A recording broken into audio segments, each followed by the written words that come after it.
समस्त को नमस्कार। आज नुआपड़ा उपनिर्वाचन पाई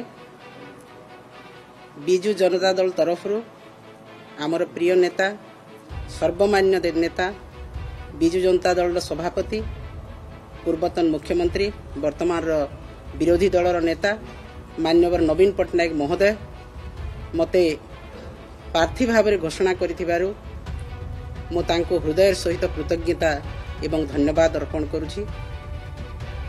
मु कोटि कोटि प्रणाम जणाउछि तांको जे से मो उपरे विश्वास एवं भरोसा कले। मु दल पई जो काम करिछि ओडिशा लोकंक पई काम करिछि बिजु जनता दल रो कर्मकर्तांक पई नुआपड़ारे मो 4 वर्ष रही कि ऑब्जर्वर भाव में काम करिछि। तेणु सेही दृष्टि मो उपरे भरोसा करके प्रार्थित्व आज घोषणा करिसंती मु कृतज्ञता जणाउछि एवं नुआपड़ा निर्वाचन मंडलीर समस्त नेतृमंडली आज उपस्थित अछंती एवं समस्त नुआपड़ा वासी को मु प्रणाम जणाउछि। तांकर आशीर्वाद तांकर मो उपरे निहाती भाव में रहिबो एवं विपुल संख्यार विजयी करेबे।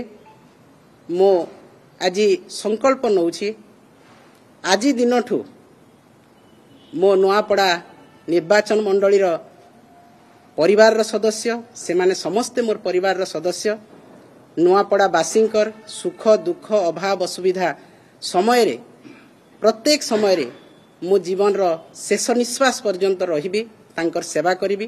कारण मते मो नेता आज सेही निर्वाचन मंडली को समर्पी देइछंती मो तांकर सेवा करिबी जीवन रो शेष निश्वास पर्यंत एवं समस्त नुआपड़ा वासी मो प्रणाम जणाउछि तांकर आशीर्वाद भिक्षा करूछि एवं बिजु जनता दल रो समस्त कर्मकर्तांकर कठिन परिश्रम रे निश्चित भाव में बिजु जनता दल विजय हेबो।